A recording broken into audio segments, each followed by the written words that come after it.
Hey guys, welcome to just a taste of what a live event in the Master Number 11 membership looks like. So this month, my guest was Master Tarot reader and transformational coach Ree Smith from upgradetouplift.com. Ree discussed how can Master 11s, or anyone for that matter, supercharge their oracle card readings. So in this event, we covered how to select the right deck for you. How do you buy the right deck? How do you know which one's right for you? How to ask questions correctly so that you're going to get the right answers. That's really important. How to connect with spirit. There's all kinds of different ways. What's the right way for you? What are some ethics to observe when you're reading for someone else? And oh my gosh, we covered so much more. It was so much fun. This is like an hour and a half, almost a 2-hour video. One of the members won a free admission to Ree's upcoming live retreat, Attract Your Best Life. It's valued at $699. Not bad for an $11 investment. So clearly, membership has its perks. So I just wanted you to know that, yes, we do cater to the Master Number 11s because Master 11s need support as they navigate their gifts. But maybe you aren't an 11, but you'd benefit from the membership. You're more than welcome to join too. So most of us have an 11 or 2 hidden in our charts somewhere. It might not be overly obvious, but I guarantee you I can probably find it in a cycle or some element in your chart. So hop on over to www.annperrynumerologist.com to join. You can join for just $11 a month. You can cancel anytime. And you're going to have access to all kinds of videos, supportive PDF documents. You're going to have access to MP3s that are all downloadable. That's going to keep you busy for a while. And so you'll have access to my live event each month where you're going to be able to interact with me and my guest live, ask all the questions you want. And just for joining, I'm going to throw in my course, Uncover Your Life Purpose with Numerology, for free. Now that's a $47 value all by itself. So you've got nothing to lose. You've got everything to gain. I really hope that you're going to enjoy this sample video, give you a taste of what's going on behind the scenes, and that we will see you at the next live event. Thanks so much. Really appreciate your time. Take care and have a great day. Bye for now. Hey guys, thanks so much for joining us tonight. So happy to see so many of you here. I am super thrilled to introduce again to you Ree Smith. Hey Ree, how are you? Hello, I am absolutely wonderful. How are you? I'm great. I think you're just a rock star. Ree's been on a retreat all day and she still agreed to do this tonight. So, yes, you. I'm vibing very high. That's awesome. I love it. So for those of you who don't know Ree is an absolutely outstanding tarot card reader. She's the one that I marry up with each month to do the tarot numerology forecasts. And we've been doing this for over a year or more now, I think. So Ree's from upgradetouplift.com. She does all kinds of amazing things. She's a law of attraction coach. She's a transformational coach. She offers workshops and classes and retreats, and she's got all kinds of cool stuff going on. So for those of you very smart and very lucky people who attended tonight, you have a chance to win entrance into her retreat, which she'll explain a little bit more about here when we're done the program. But it is a juicy prize, guys. It's worth $699. Okay, it's a 6-day retreat that you guys will be able to take part in an online fashion, of course. But that's a pretty generous gift. So I do hope that you'll stick around and see if you win that. So Ree's going to be talking to us today about how can we supercharge our oracle card readings. I mean, who better to talk about this than Ree herself, right? She's been doing this for over 20 years professionally. And I myself have had readings from her. She's my go-to gal. So she's quite amazing. She's really, really tapped in. And I love that Ree is always able to take any situation and turn it into a positive. And it's not like she's pulling the wool over your eyes or that she's not telling you everything she's seeing. She just has a really great way of spinning the message into something that's positive and useful rather than causing, dread and fear and that sort of thing. So if you have the opportunity to experience some time with her, you won't regret it. It's pretty awesome. So Ree, what have you got in store for us tonight? First of all, thank you. That was an amazing introduction. Thank you for your kind words. You're so sweet. Because you're amazing. Thank you. So are you. So I just want to talk about oracle cards in general, but specifically, of course, for Master 11s. I'm a Master 11 myself, and there is some special connection that Master 11s have with these kinds of tools because they're just that much closer to those high frequencies. They're that much more open and intuitive. So these ways of using these tools are just, it just comes natural. It's who we are. So I think that learning how to use them, learning the tools to use them in the best way possible to get the best guidance, to tap into our intuition even more deeply, it's just so juicy and so much fun. And also allows us to kind of come outside the box of our old way of thinking. That's what I love most actually about tarot cards and oracle cards, is it takes us outside of our patterns and shows us a new way of looking at the world and a new solution for things that we've been stuck on for a long time. It can be just what we need to hear. And I think Master 11s really need that, because we can get a little stuck for sure. Just a little, can't we all? Yes. I mean, so, you talk about oracle cards, you talk about angel cards, you talk about tarot decks. I mean, what's the difference between all of them? So tarot is very straightforward, will really let you know kind of the snapshot of where your energy is at and tell you where you're headed. It basically is like a photograph of your energy that you're sending out in the form of your current thoughts and feelings and the actions that you're taking.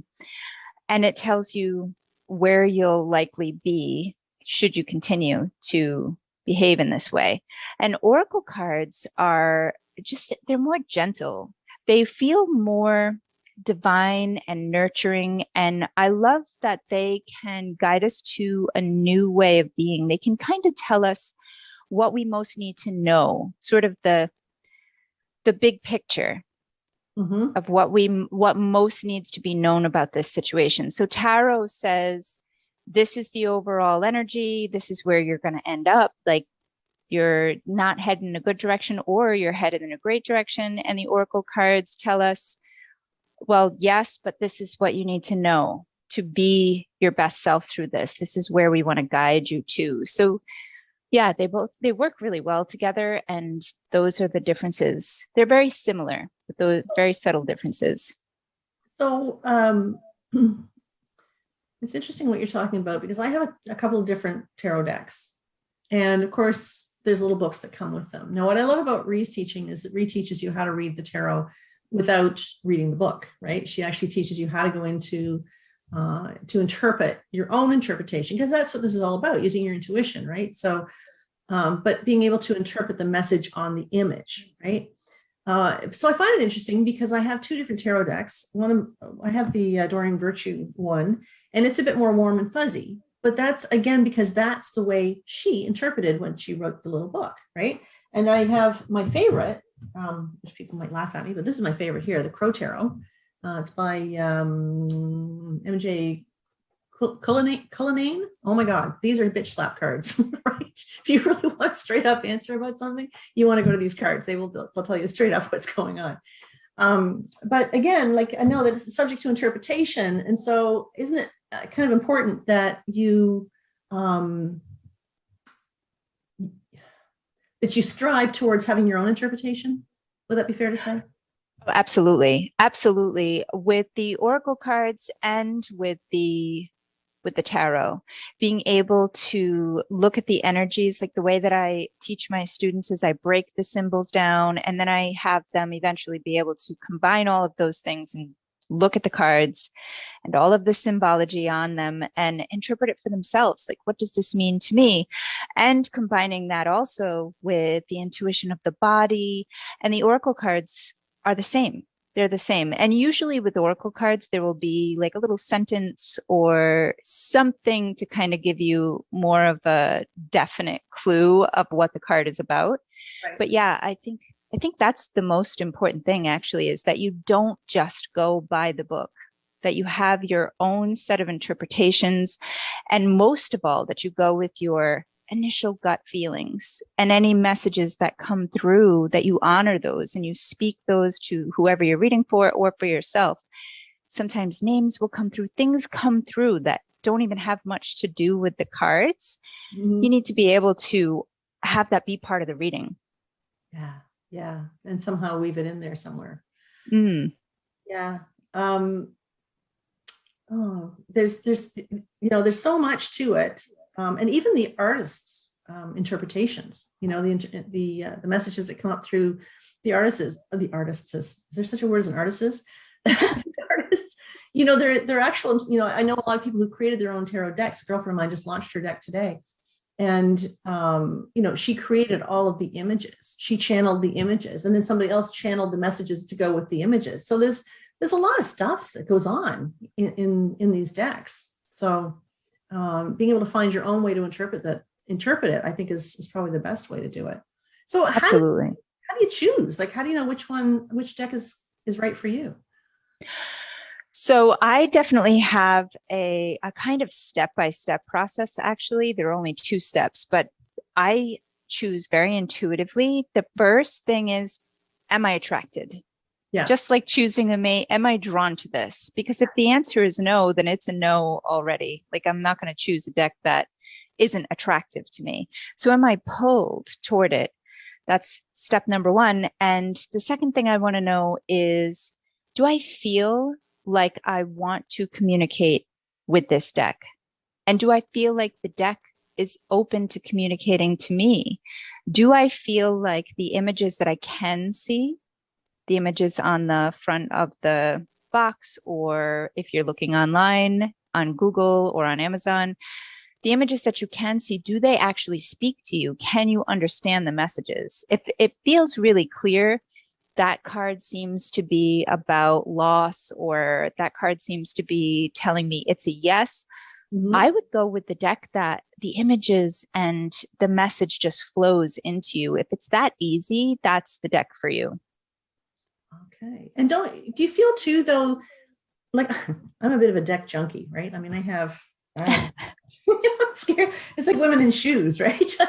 I have all kinds of oracle decks and whatnot, but I find that some of them I bought during a particular time in my life that maybe I was going through a challenging time, or whatever.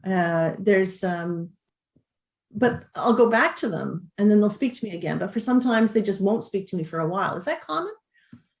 Totally, 100%. I mean, you're a different person than you were probably even a month ago. Like, you've probably grown and changed. So it's interesting because I have the same tarot deck, not the same exact tarot deck, but I've used the Rider-Waite deck for my whole life, for 25 years now. And the oracle decks, though, I collect them. So you may find that you have one deck and it speaks to you, and that's the one you keep returning to. And if it flows that easily, that's your partner. Yeah. You build a relationship. But with the oracle cards, for me anyway, it's been a little bit different. I love the imagery. It's so beautiful. And I just tend to kind of mix and match them. And I go to whatever I'm pulled toward. Yeah. Yeah, it makes sense. Totally. So now a lot of 11s tell me that they have trouble connecting to their guides. Like, who are my guides? How do I know if they're with me? Who is speaking to me? That sort of thing. So is there any kind of protocol? Is there somebody they should be calling upon? Is there a regular guide that they should be calling upon? Is it personal to them? Like, how do they work that out? Oh, this is an interesting question for me specifically, because I have a very kind of strange view on guides and angels and divine presence. I don't believe that it's separate from me. So I'm calling on these energies to rise up in me, to kind of take over my body. That's more what I'm asking for. So I ask them to speak through me and to speak the messages that the person in front of me most needs to hear. I really don't want to be involved as much as I can get out of the way. I want to get out of the way of that process. But I always, always, always pray before I give a reading. And it's always something along the lines of, let this be the most beneficial message for the person who I'm reading for, that will lead them to their highest life. Right. And if they're going through something tough, I may ask that I'm a soothing presence for them. And for me, I find it easiest to just ask for whatever benevolent beings can help me, whatever can assist me. Right. I want to be open to that, because there could be energies around me that I don't even know.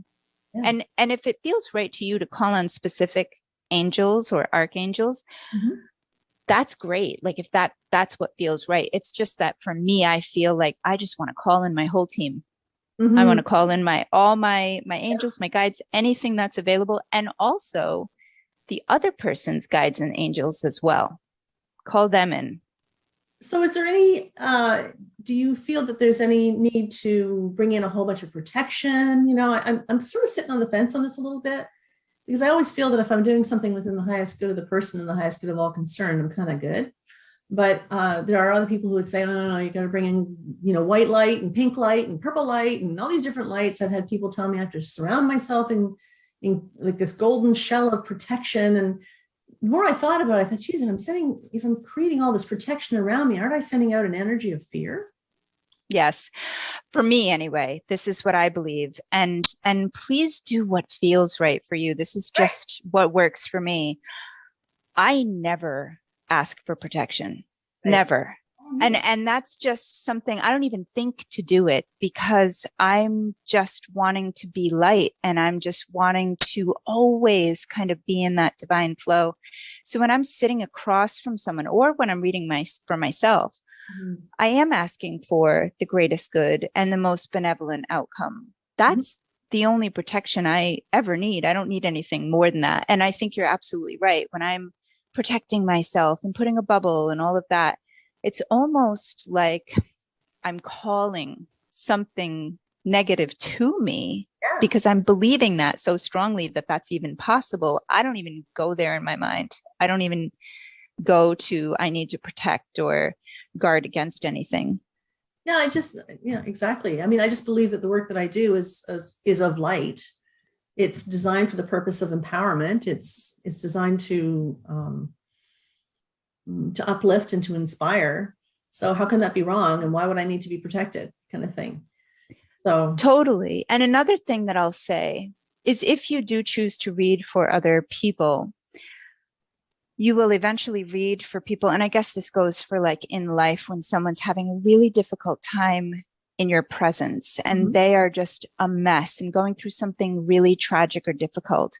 I actually feel that the best way to protect ourselves is to actually open up our hearts, our energy, and let it be as open as possible, so that whatever they're kind of emitting just passes right through.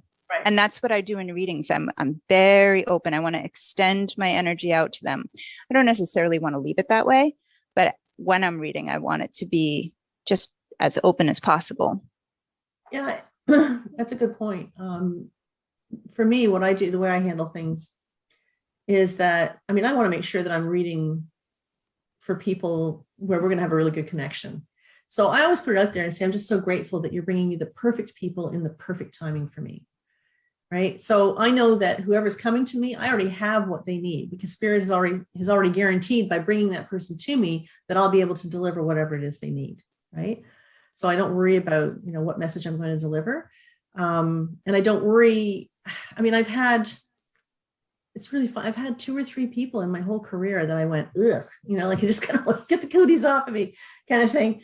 But there's always a lesson in that too, Typically, those are the people that come to me that are just in such a bad place, and they are just in such a negative space, right? They just can't, nobody, I mean, let's be truthful here. Nobody calls us because they're having a good moment, right? Yeah.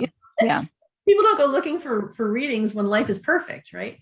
They come looking for information. They look for, whatever. But I just think it's important to just put it out there and say, I'm just grateful that you're bringing me the perfect people and the perfect timing for me. And for me, that's the protection. 100%. I actually love this conversation. I don't know anyone who approaches it that way. Like, I don't get to talk to a lot of readers, honestly, but I always know and ask that whatever the message is, it's whatever that person needs to hear, whatever's going to lift them up to their highest good and to their best life. Yeah. And it's not my job to judge it or to determine, what's going to be best. So whatever comes through, it's always perfect. Even if they themselves are like, that doesn't feel right, which honestly, I mean, after reading for so long, it doesn't happen really very often at all. And it's been years since I've had someone come to me who wasn't a great match. Like, there's always that flow because I ask for it. Just like you said, I ask for it. Yeah. And then there's always something in that too, right? So if you're reading for somebody who's really difficult, or they just won't give you anything, they just won't give you any information, they've taken off their rings, they're whatever, all that stuff that people do. It really doesn't matter in the end. There's a lesson to be learned. And you brought up a good point. It's kind of, when we talk about the need to help, those of us who are doing readings for other people, even just for our friends or family or, whatever, we're looking to be of service. I think that's the spirit in which you need to approach this, is that you want to be of service, right? That's how I approach my business entirely. I'm just so grateful that you're bringing me, showing me how I can be of service today. That's how I start my day. So if people come looking for me, then I know that I'm meant to interact with them. So there doesn't need to be any fear associated with that. Yeah, 100%. I love that attitude. So when you buy your first deck, right? You've just gone to the bookstore or wherever, the physical store, you've got your cards, you take them home. What next? What next? Actually, the first thing that I would do is just play with them. Mm-hmm. That's like, just let it be playful. Spirit is playful. So I don't think there's anything at first that you need to do to cleanse them or purify them. I actually believe even that can bring some negative beliefs that can actually cause the cards to feel dirty to you. Like, don't bring that into it right away. Just bring play. And then maybe after you play, what I do to cleanse my cards is I literally just hold them, at least the oracle. It's a little bit different with tarot. And if you'd like to know that process, I can share that too. But with the oracle deck, I just hold it and just say, these are pure now. Like, it's as simple as that. I don't need to do a whole formal thing. I think the formality of some of those things, for me anyway, can prevent me from actually doing them on a regular basis. Like, I just will be like, oh, it's too much of a pain. If I have something really simple that I can do, then I'll follow through. So that's my process. And that actually was taught to me by someone who makes mala beads. She said, if anybody ever touches these, because you're not supposed to touch the mala beads, just hold them in your hands and say, these are purified now. And I was like, I'm going to do that with everything. That's so simple. So yeah. I can see grocery shopping getting a whole lot longer now. I know. Yeah. Oh my. So what happens, I've seen in metaphysical stores and whatnot, where there's been secondhand decks, really well worn in, like, how they get nice and warm and they just get soft and fuzzy when they've been used quite a bit. Yes. I'm sure your deck's like that. It's kind of like worn in leather, it just starts to get really comfortable kind of thing. Is there an issue with buying somebody else's deck, like a secondhand tarot deck? No, I don't think so. Actually, the first deck I ever had, I don't know where it came from. It was the Rider-Waite Tarot, and somebody gifted it to me. I don't know if they used it or not. I was about, I think maybe 11 or 12, and I just used it, and I never had a problem with it. I think if you believe that you'll have a problem, then you will. If you have that in your awareness, and if it feels like it's not right for you, then go through whatever lengths you need to go to feel like it's cleansed. Like, do it until you kind of buy into it, because that's powerful. Those beliefs are powerful. All intention, right? Yeah, absolutely. Yeah. So I remember some training that I took there a few months ago with Blue Soul Earth, and it was about Metatron. Metatron happens to be one of the big angels that works with me. And one of the things I found very helpful before I do any readings is to call in Archangel Sandalphon. So Sandalphon and Metatron are two of the archangels that were in physical form at one point, right? And so they are the only ones whose name does not end with EL, meaning of God, okay, because they are of man.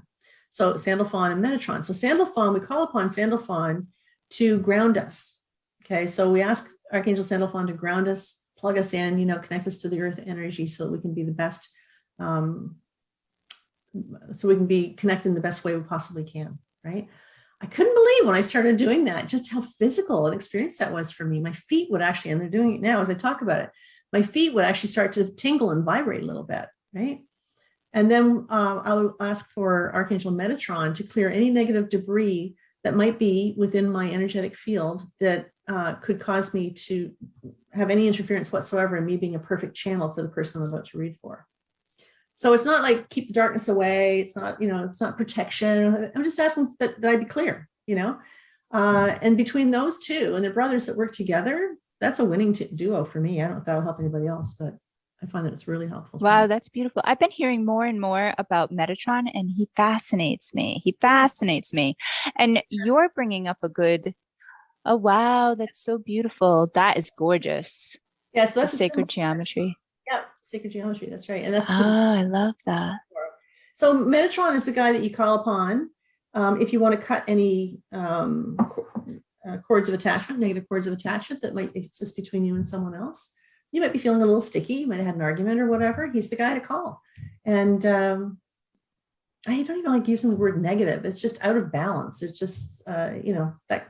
Anyway, it works for me, and maybe it'll work for you guys too. But what do you do, Ree, when you're getting ready? Like, is there anything that you do beyond just saying, my cards are clear and I'm a clear channel? So a couple of things, actually. One of the things that I think is a great place to start, I do have kind of a preparatory routine, but before I even go there, when you brought up Metatron and Sandalphon, when I first started reading tarot professionally, I was 17. So I was like this baby, and I was so shy, and I had no idea what I was doing. I was like so anxious. So something that really, really, really helped me a lot is to actually give myself a name, an alter ego that I could step into when I am reading. So mine at the time was Star with 2 R's, and I would become Star. I would actually tell myself I'm Star now. And Star is this amazing reader. She's, always right on point. She's always so helpful. She's always guiding people in the right direction. And that can be really helpful. And even a piece of jewelry that you can wear, it doesn't have to be any special stone or anything like that, but it's just a reminder. And it's kind of like a placebo to let you know, when I put this on, I am a channel. I'm a pure channel. Yeah, it works so well. So those 2 things can be great if you're just starting to read for other people, or if you just want to be a better reader for yourself. But what I do when I'm getting ready to read for other people is I usually will have an alarm on my phone that goes off about 5 minutes before. And I will just sit and I'll just tune into 2 chakras, assuming that everyone knows what the energy centers are. My heart chakra and my third eye chakra are the 2 that I really want to be activated. So I just kind of tune into my heart and then into my third eye.